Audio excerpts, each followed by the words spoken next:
Warm welcome to all of you. नहीं, इंज करते हैं। बिस्मिल्लाहिर्रहमानिर्रहीम।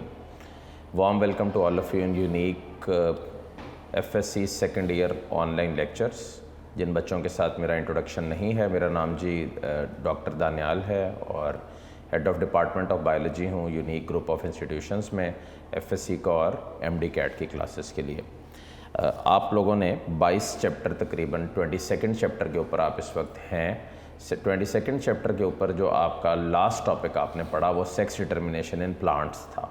तो सेक्स लिंकेज इन ड्रोसोफिला जो फ्रूट फ्लाई है उसको बेटा कैंसिल कर दीजिए, वो आपके सिलेबस का हिस्सा नहीं है, मुकम्मल टॉपिक। स्मार्ट सिलेबस जो एक्सेलरेटेड लर्निंग प्रोग्राम के नाम से 22 लाहौर की वेबसाइट पे पड़ा हुआ है, उसके मुताबिक हमारा नेक्स्ट टॉपिक क्या है? Sex linkage in humans, right? Sex linkage in humans. तो ह्यूमंस में जो सेक्स लिंकेज का सारा प्रोसेस है वो जिस अंदाज में चल रहा है और सेक्स लिंक्ड डिजीज़ या डिसऑर्डर के हिसाब से, उसमें हम सबसे पहले पढ़ने लगे हैं दो तरह की बीमारियां होती हैं। एक को बोलते हैं एक्स लिंक्ड रिसेसिव और दूसरी को बोलते हैं एक्स लिंक्ड डोमिनेंट। तो बेटे पहले हम पढ़ते हैं रिसेसिव डिजीज़ेस। अब पहले तो मुझे ये बताएं रिसेसिव वर्ड का मतलब क्या है। आपने इंट्रो में चैप्टर 22 के पढ़ा होगा। वो ट्रेट्स जो फर्स्ट फिलाइल जनरेशन यानी कि F1 के अंदर अपने आप को शो करते हैं उनको बोलते हैं रिसेसिव ट्रेट्स। और वो ट्रेट्स जो फर्स्ट फिलाइल जनरेशन के अंदर अपने आप को शो नहीं करते, F2 के अंदर जाके शो करते हैं, they are known as the recessive ones. जो F1 में शो करते हैं वो डोमिनेंट ट्रेट्स होंगे। जैसे टॉल और शॉर्ट, ह्यूमन पॉपुलेशन में देख लें, एक बंदा है उसका कद लंबा है, तो उसका कद जो लंबा है वो डिपेंड करता है बेटा उसकी जेनेटिक्स के ऊपर जो उसको उसके फैमिली से या पेरेंट्स से मिली है। अगर दोनों पेरेंट्स टॉल हैं तो डेफिनेटली उसकी जेनेटिक्स के अंदर ये टॉलनेस की ट्रेट भी आ जाएगी, ठीक है। अब एक्स लिंक्ड रिसेसिव ट्रेट जो बोर्ड पॉइंट ऑफ व्यू से है, इसमें बेटा बहुत इंपॉर्टेंट MCQs और शॉर्ट क्वेश्चंस हैं और इवन ये लॉन्ग क्वेश्चन में भी आता है और MD कैट के लिए भी बहुत इंपॉर्टेंट है। तो इसको हम इस तरह टेकअप करते हैं मुख्तलिफ बीमारियों के हिसाब से। पहला, हेमोफिलिया। पाकिस्तान में बेशुमार लोगों को हेमोफिलिया है, ये एक डिज़ीज़ है। पहली बात तो सबसे ये कि ये है क्या। It is a rare X linked recessive disease in which a patient's blood fails to clot properly after an injury। तो बेसिकली क्या है ये?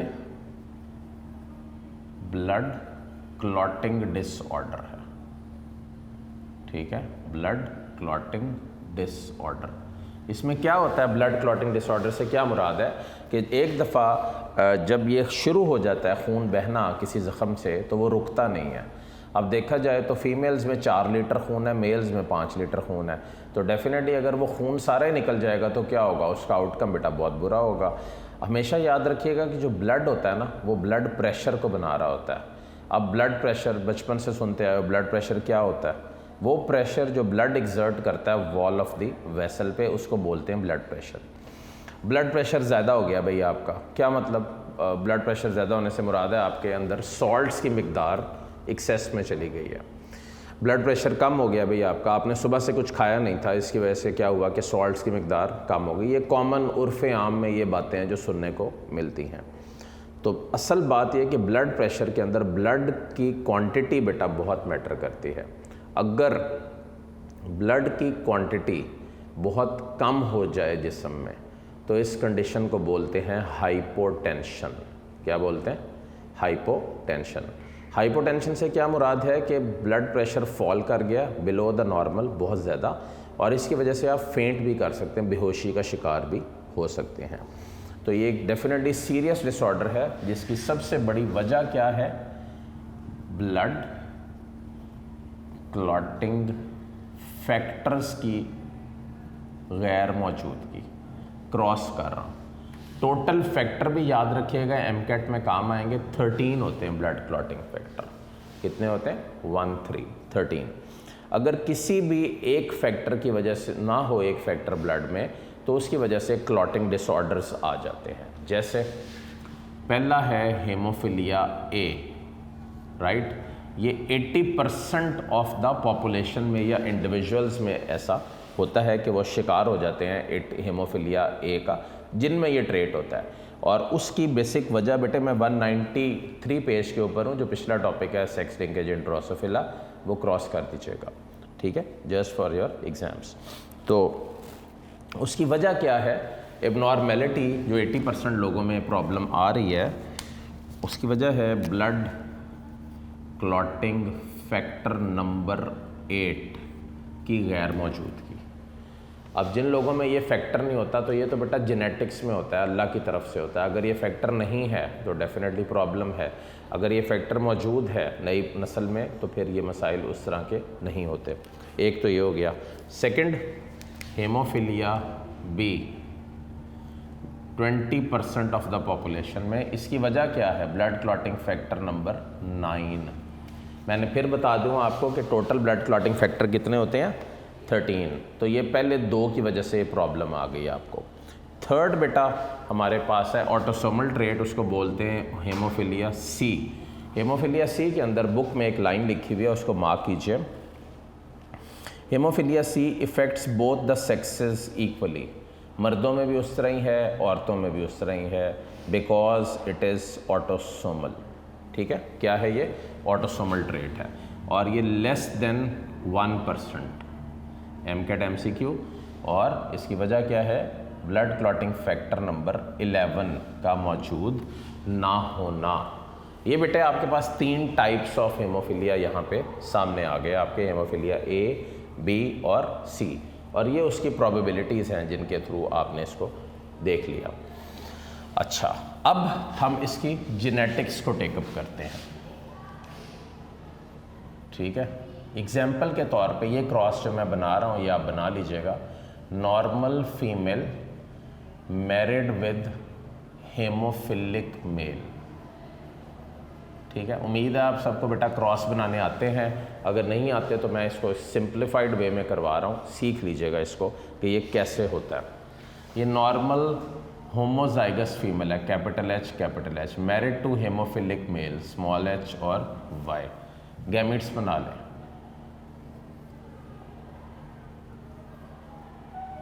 क्रॉस कर दें, X capital H, X small h, X capital H, Y, right. ये 2 आपके पास probabilities बन गई। ये फीमेल जिसमें capital H small h trait गया, ये नॉर्मल फीमेल थी बट कैरियर फीमेल है। और ये बेटा मेल Y वाला, ये कौन सा है, ये नॉर्मल मेल है।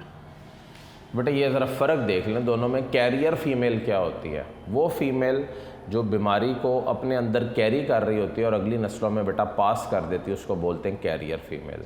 और वो मेल्स जिनमें बीमारी जाहिर हो जाती, क्योंकि ये एक्स लिंक्ड ट्रेट है, मेल के पास एक X क्रोमोसोम होता है और एक Y क्रोमोसोम होता है। देखें वो Y क्रोमोसोम है तो वो मेल है, अदरवाइज़ वो फीमेल होती पैदाइशी तौर पर। तो इस वजह से मेल्स में जो भी बीमारी आती है X क्रोमोसोम के ऊपर, वो उसमें एक्सप्रेस हो जाती है। यूजुअली अगर माँ को या बाप को या दादा को डायबिटीज़ होती है तो यूजुअली ये ट्रेट ऐसा है जो मेल्स में भी जाहिर हो जाता है। तो इसलिए इसको इस अंदाज में समझिएगा और इसकी मैथमेटिकली ये कीजिएगा। तो कैरियर क्या होता है, फिर रिपीट कर दूँ, कैरियर वो होता है जिसमें ख़ुद तो बीमारी नहीं होती, लेकिन मतलब ख़ुद बीमारी जाहिर नहीं होती, लेकिन वो आगे बेटा पास कर सकता है, उसको ट्रांसमिशन कर सकता है उसकी। तो इसलिए इसके अंदर एहतियात बहुत ज़्यादा ज़रूरी है। इसी का सेकंड क्रॉस अगर बनाएं तो इसी कैरियर फीमेल को नॉर्मल मेल के साथ क्रॉस कर लें, ठीक है। X capital H, X small h, और नॉर्मल मेल है capital H, Y। X capital H, X small h। देखिए मैंने पुनेट स्क्वायर बनाया, अगर किसी बच्चे को नहीं आता तो वो सीख ले। Okay, Punnett square British mathematician ने निकाला था, उसके अंदर 1930s के अंदर ये हुआ था। तो अब इसको क्रॉस करें, X capital H, X capital H, X capital H, Y, X capital H, X small h, और finally X small h, Y। MCAT MCQ इसमें से, what is the probability of hemophilic children, ये खुद लिखने हैं आपने, 2017 का सवाल है। What is the probability of hemophilic children if a normal male marries a carrier female. ठीक है, एक नॉर्मल मेल है, वो किससे शादी कर रहा है, एक कैरियर फीमेल से। तो प्रोबेबिलिटी क्या है इस एस्पेक्ट में? तो बेटे इसके अंदर हमने ये क्रॉस बनाना होगा जो ये आपके सामने नज़र आ रहा है आपको। अब ज़रा इसको मैं एलेबरेट कर दूं। ये देखो, ये नॉर्मल फीमेल है, ये कैरियर फीमेल है, फीमेल, ठीक है, ये नॉर्मल मेल है और ये हेमोफिलिक मेल है। ओके, गर्ज है कि अगर देखो स्मॉल h वाई वाले को तो वो हेमोफिलिक है। हेमोफिलिक से क्या मुराद है, इसमें ब्लड क्लॉटिंग का डिसऑर्डर होगा और इन केस ऑफ ब्लीडिंग ये क्लॉट नहीं करेगा इसका खून। तो फिर माशरे में इन लोगों को एहतियात कैसे करनी चाहिए? इनको एहतियात ऐसे करनी चाहिए कि इन केस इनको कभी ये इस तरह होता है कि ज़ख़म लग जाए और ब्लीडिंग शुरू हो जाए तो फ़ौरी तौर पे हॉस्पिटल चले जाना चाहिए और जाके पट्टी करवानी चाहिए। और पट्टी करवाने के बाद इवन अगर ब्लड लॉस ज़्यादा हो जाए और बेहोशी के दौरे या इस तरह की कैफियत हो तो फ़ौरी तौर के ऊपर जो है वो पट्टी करवाने के बाद ब्लड भी लगवाना चाहिए। ये मेडिकल साइंस कहती है कि ये बीमारी इस तरह की है कि इसके अंदर अगर आप थोड़ी सी गफलत करते हैं तो आप मसाइल का शिकार हो जाते हैं। Getting it? तो ये बेटे इस अंदाज में हमने इसको अरेंज करना है। This is haemophilia. आपने इसको किस तरह लिखना है? अगर लॉन्ग में आ जाए बोर्ड में, सबसे पहले डेफिनेशन, फिर आपने उसकी टाइप्स की हेडिंग बनानी है, फिर आपने उसकी जेनेटिक्स लिखनी है और ये दोनों क्रॉसेस उसके अंदर बना के इसको कंप्लीट कर लेना है। नीचे लेक्चर में मेरा नंबर फ्लैश हो रहा होगा, वो नंबर के ऊपर आप मुझे कॉल भी कर सकते हैं अगर कोई MCQ आपके जहन में इसमें से आता हो हेमोफिलिया में से, तो definitely I will be answering it. WhatsApp के ऊपर मैं आपको इसमें गाइड भी कर दूंगा। तो ये बेटा आपका पहला लॉन्ग क्वेश्चन था। Second, x linked recessive trait is colour blindness. तो अब वो देखते हैं।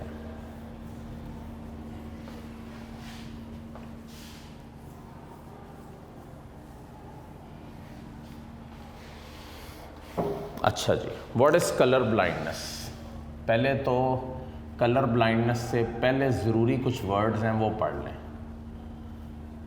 पहले वर्ड लिखा हुआ है ट्राइक्रोमेटिक। पहले तो इस बेटा वर्ड का मतलब कर लें कि ये होता क्या है। जो नॉर्मल विजन होती है ना इंसान की, जो नॉर्मल जिसमें उसको नज़र आ रहा होता है ना, वो क्या है? ट्राइक्रोमेटिक। 3 प्राइमरी कलर्स हैं। कौन से? ब्लू, ग्रीन और रेड। ठीक है, तो और इसको 3 तरह के कोन सेल्स मॉनिटर भी करते हैं और देखते हैं। और ये जो 3 तरह के कोन सेल्स हैं ये कहाँ होते हैं? रेटिना में, right. Retina is the most sensitive part of the eye. और ये 3 जो कलर्स हैं वो हैं BGR, ब्लड, ब्लड कह रहा हूँ, ब्लू, ग्रीन, रेड। ठीक है, और ये इनके ऊपर ये बेटे डिपेंड किस पे कर रहा है? कोन सेल्स 3 है और डिपेंड किस पे कर रहे हैं? ऑप्सिन्स पे। What are opsins? Light absorbing protein जो अल्लाह ने हमारी आँख में लगाए हुए हैं। ठीक है, इनको बोलते हैं ऑप्सिन्स। अच्छा, ये भी बेटा 3 तरह के होंगे डेफिनेटली। पहला होगा रेड ऑप्सिन, दूसरा होगा ग्रीन ऑप्सिन और तीसरा होगा ब्लू ऑप्सिन। रेड और green opsin X chromosome, blue opsin autosome number 7। Remember always, I guess all of you know it very well कि टोटल 46 क्रोमोसोम्स हैं। 44 ऑटोसोम है और 2 सेक्स क्रोमोसोम है। ठीक है, 2, इसमें 2 में से मेल्स में XY होता है और फीमेल में XX होता है। ये सबको पता होना चाहिए, ये जेनेटिक्स है अल्लाह ने इंसान की बनाई हुई। अगर बच्चे में Y क्रोमोसोम आ गया तो बेटा पैदा होगा, अगर बच्चे में X क्रोमोसोम आ गया तो बेटी पैदा होगी। और इसका ज़िम्मेदार कौन है? इसका ज़िम्मेदार है बेसिकली जो क्रोमोसोम Y है मेल की तरफ से, यानी कि मर्द औलाद का ज़िम्मेदार है कि वो औलाद बेटी है या बेटा है, और वो उसके क्रोमोसोम के ऊपर डिपेंड करता है। क्लियर हो गया बेटा? इस अंदाज में आपने इस जेनेटिक्स को अरेंज कर लेना है। इंटरेस्टिंग टॉपिक है और डेफिनेटली एक वर्थ इट है कि आप इसको पढ़ें और समझें। अब हम पढ़ते हैं इनकी कंडीशंस।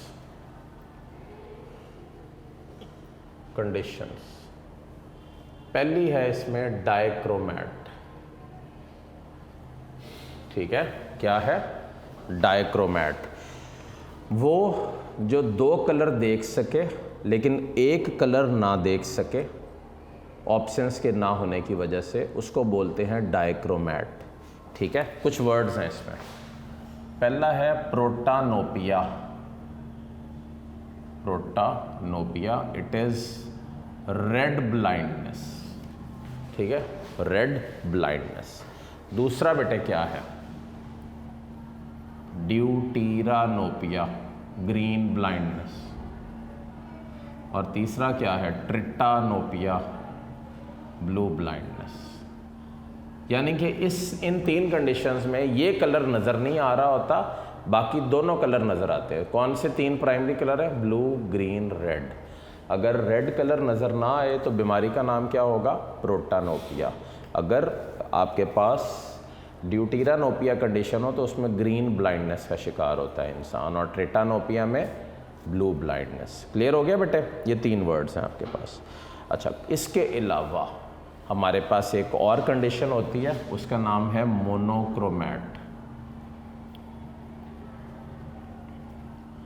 मोनोक्रोमैट में एक वर्ड यूज़ होता है, उसको बोलते हैं, इस अलामत को बोलते हैं मोनोक्रोमेसी। ये बेटे वर्ड शॉर्ट में आया बोर्ड में। मोनोक्रोमेसी को ट्रू कलर ब्लाइंडनेस भी बोलते हैं। इसका मतलब ये है, ट्रू ब्लाइंडर्स क्या होते हैं कि वो एक कलर सिर्फ देख सकते हैं। वन कलर टिक कर दिया मैंने, इसका मतलब इनको सिर्फ एक ही नज़र आता है, और वो दूसरा कलर ना वो देख सकते हैं ना उनको नज़र आता है। ठीक है। अच्छा, अब इसमें बेटे क्या है? इसमें है हमारे पास ब्लू कोन मोनोक्रोमेसी की एग्जांपल यहाँ पे।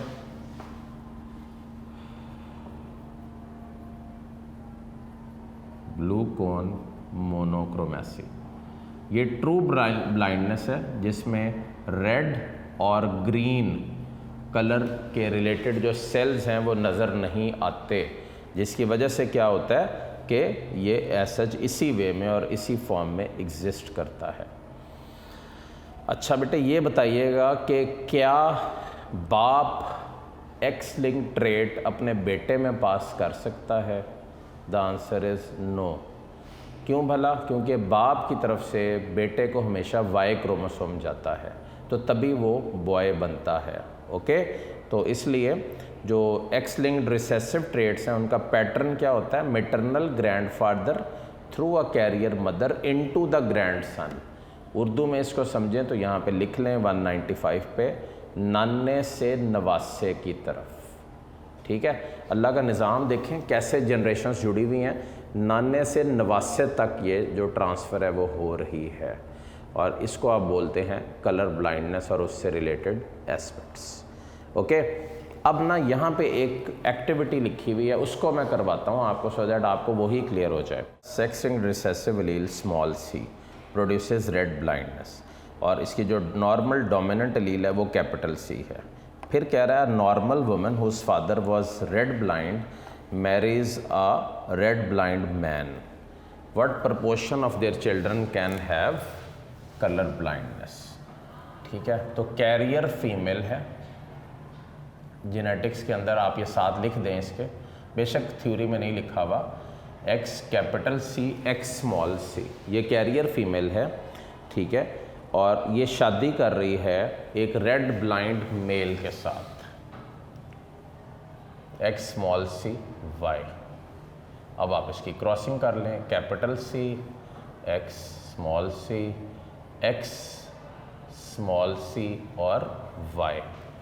ठीक है, ज़रा कैपिटल सी को बड़ा डाल दीजिएगा बोर्ड के अंदर अगर इसको बनाएं, और उसको स्मॉल डाल दीजिएगा।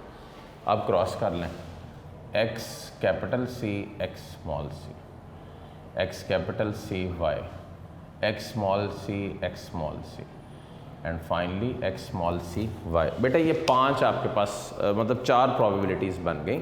अब अगर इसको अरेंज करें हम, तो पहली ये कौन सी होगी? Normal female. ये कैपिटल सी वाई वाली कौन सी होगी? Normal mail. स्मॉल सी वाली कौन सी होगी? Colour blind female. और स्मॉल सी वाई वाला कौन सा होगा, कलर ब्लाइंड मेल।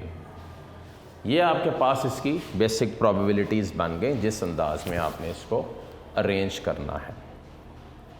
अच्छा जी, next X linked recessive trait, बड़ा शॉर्ट क्वेश्चन वाइज बहुत ज़्यादा आता है। Testicular feminization syndrome, MCAT MCQ में एक दफ़ा पूछा गया है कि इसकी जीन किधर होती है और कौन सी होती है। एक्स क्रोमोसोम के ऊपर TFM टेस्टिकुलर फेमिनाइजेशन जीन होती है। बात यह है कि सिंड्रोम क्या होता है, किसी बच्चे को ना पता हो कि सिंड्रोम क्या होता है।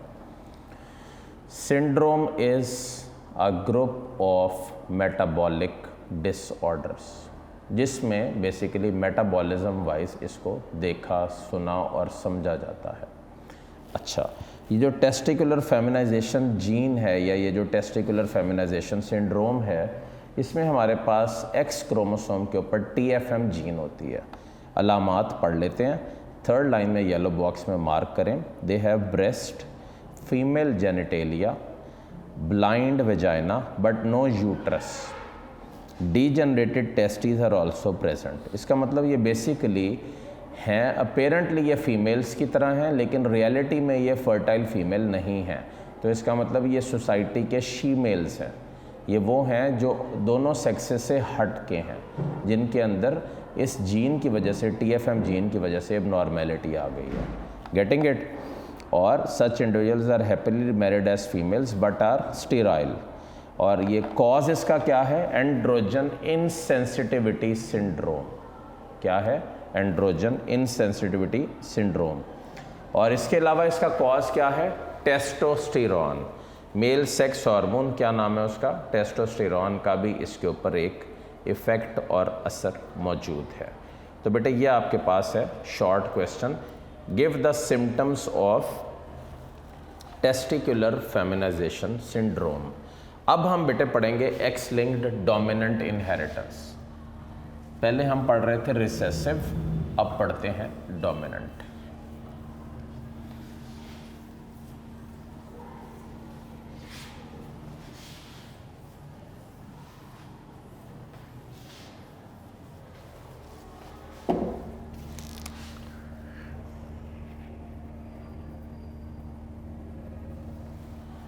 एक्स लिंक्ड डोमिनेंस या डोमिनेंट इनहेरिटेंस में होता क्या है, वो ट्रेट्स, ठीक है।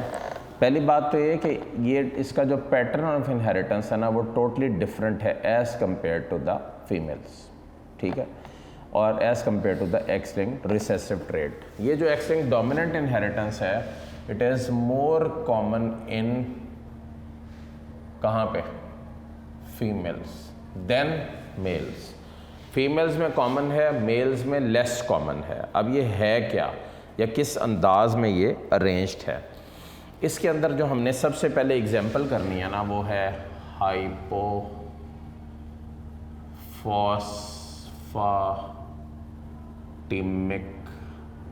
रिकेट्स।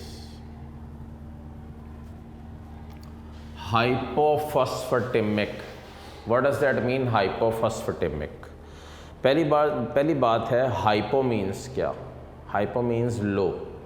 हाइपोफॉस्फेटिमिक रिकेट, रिकेट क्या होता है, रिकेट वो कंडीशन होती है जिसमें हड्डियां मुड़ना शुरू हो जाती हैं। चूँकि ये जेनेटिक डिजीज़ है तो बच्चों की ही हड्डियां मुड़ना शुरू हो जाती हैं इन अ वेरी यंग एज, ठीक है। इसको बोलते हैं आप हाइपोफॉस्फेटिमिक रिकेट्स। इसमें बहुत यंग एज में क्या होता है कि बच्चों को ऐसे लग रहा होता है, मतलब माँ बाप को लगता है कि रिकेट्स हो गए और बच्चे की हड्डी जो ऐसे सीधी होती है वो ऐसे हो जाती है। तो देखा गया कि जब कॉज देखा गया तो यूजुअली वो बच्चे फीमेल थे, यानी कि बेटियां थीं। और फिर ये देखा गया कि उनमें रिकेट्स का प्रॉब्लम इतना नहीं था, यानी कि विटामिन डी उनके जिस्म में पूरा था। लेकिन मसला क्या था कि उनके पास चूँकि जो अपना विटामिन डी को रिसीव करने वाली जीन थी वो मिसिंग थी, तो इस वजह से उनमें ये प्रॉब्लम बहुत ज़्यादा देखी भी गई और सामने भी आई। हम इसको पढ़ेंगे, थोड़ा सा देखिएगा। हमने ना इसको शुरू करना है बेटे फोर्थ लाइन से definition. Hypophosphatemic rickets is an X linked dominant trait. पहला पॉइंट, इसको आपने शॉर्ट वाइज इसी तरह लिखना है, it is a rare hereditary disease. Next, it is different from common dietary rickets which could be cured by taking vitamin D. ये different है dietary rickets से। नेक्स्ट, it does not result from vitamin D deficiency but its cause is a genetic communication failure at molecular level। ठीक है, the genes encoding the bone protein never receive vitamin D's message to function। इसमें होता क्या है कि vitamin D को bones ने receive करना है, तो बोन्स के ऊपर जो जीन है वो मिसिंग होती है, जिसकी वजह से हड्डियाँ वो मैसेज को रिसीव ही नहीं कर पाती, और इसकी वजह से क्या होता है, जेनेटिक कम्युनिकेशन फेलियर हो जाता है और इंसान की हड्डियाँ हर गुज़रते लम्हे के साथ वीक से बेटा वीक तर होती चली जाती हैं। तो ये एक अजीब सा मैसेज है, मतलब एक अजीब सी बीमारी है जिसमें आप विटामिन डी जितना भी इनटेक कर लें वो आपके काम नहीं आएगा। क्यों काम नहीं आएगा? क्योंकि उसको लगाने वाली जो जीन है वो मिसिंग है। अच्छा, इसमें है क्या? Say for example a normal female X small D marries a hypophosphatemic. देखिए, मैंने ये नहीं कहा कि ये मेल में नहीं होती, होती है लेकिन कम होती है, फीमेल में ज़्यादा है। Mary's a हाइपोफॉस्फेटेमिक mail. ठीक है, अब इसमें है क्या? आप नॉर्मल फीमेल ये है और मेल आपके पास कैपिटल डी वाई है। गैमीट्स इस तरह बनाते हैं, अगर किसी बच्चे को नहीं आते तो सीख लो इस तरह।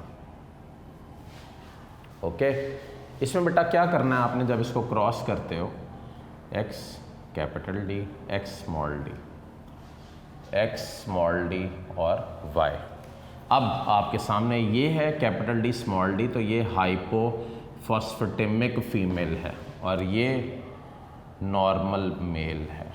राइट, ये क्या शो कर रहा है कि ये दोनों इस अंदाज में यहाँ पे अरेंज्ड हैं कि इसमें देखो एक सिर्फ कैपिटल डी आया, साथ ये प्रॉब्लम आ गई कि उस फीमेल में विटामिन डी को इनकोड करने वाला प्रोग्राम नहीं रहा। उसमें देखो वो स्मॉल डी था, हालांकि वो रिसेसिव ट्रेट है, लेकिन वो मेल नॉर्मल है, उसमें ऐसा कोई भी प्रॉब्लम नहीं है। इसको फर्दर एमकैट के लिए मैं एलेबरेट कर दूं, इसको आपस में क्रॉस करें।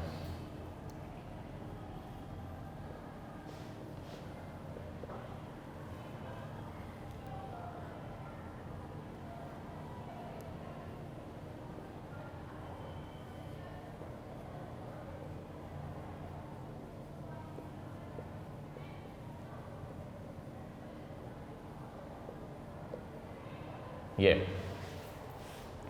पहले में क्या है, कैपिटल डी स्मॉल डी, तो ये बेटे क्या है, ये शो कर रहा है hypophosphatemic female. Small D normal female, क्योंकि वो डोमिनेंट ट्रेट है। Capital D Y hypophosphatemic male और small D Y normal male. अब अगर मैं इसका एमकैट एमसीक्यू बनाऊं, जो एंटी टेस्ट के अंदर हम करवाते हैं, वो ऐसे बनेगा, इफ़ अन हाइपोफॉस्फेटेमिक फीमेल, ठीक है, नोट कर लें, if a hypophosphatemic female marries a normal male, what is the probability that their offsprings will be normal। Cross बन गया। अब आपने खुद देखें, असेस करें और मुझे बताएं कि क्या प्रोबेबिलिटी है कि क्या होगा, कितने ऑफस्प्रिंग नॉर्मल होंगे और कितने इसके इन्फेक्टेड या ख़राब होंगे। आंसर है 50% of the offsprings will be normal while the 50% will be hypophosphatemic. अगर यही सवाल हम टर्न कर दें, if a normal female marries a hypophosphatemic male, how much probability of the males will be hypophosphatemic? Answer होगा 0%। बेटा ज़रा इसको ना समझिएगा, देखिएगा और जानिएगा। आप लोगों ने आज घर बैठ के क्या करना है, 2 चीज़ें करनी है। एक आपने करना है एक्स लिंक्ड रिसेसिव ट्रेट के हवाले से, ये वो ट्रेड्स जो एक्स क्रोमोसोम के आगे पास करते हैं, और दूसरा आपने करना है डोमिनेंट ट्रेट। रिसेसिव ट्रेट किस में कॉमन है? मेल्स में। और डोमिनेंट ट्रेट बेटा किस में कॉमन है? फीमेल में। और उसकी एक ही एग्जांपल है हाइपोफॉस्फेटेमिक रिकेट्स। इसको प्रैक्टिस कीजिएगा। इसमें मैंने आज आपको हेमोफीलिया पढ़ाया है, कलर ब्लाइंडनेस पढ़ाया है, दोनों बातें होगी इसके अंदर। और तीसरी हमने पढ़ी है ये हाइपोफॉस्फेटेमिक रिकेट और टेस्टिकुलर फेमिनाइजेशन सिंड्रोम को टोटली सेपरेट करके पढ़ लीजिए। इंशाल्लाह नेक्स्ट लेक्चर में हम डायबिटीज़, मेलाइटस और जो रिमेनिंग डिजीज़ रहेगी उनको कंप्लीट करेंगे। आपने ये करना है कि घर बैठ के इन क्रॉसेस को ख़ुद बना के एक दफ़ा देख लेना है। And wish you all good luck. आप लोग मेरे साथ कांटेक्ट कर सकते हैं और जब तक चल रहा है लॉकडाउन का मामला अपने नॉलेज और कंसेप्ट्स को बेहतर से बेहतर बना सकते हैं। अल्लाह हाफिज़।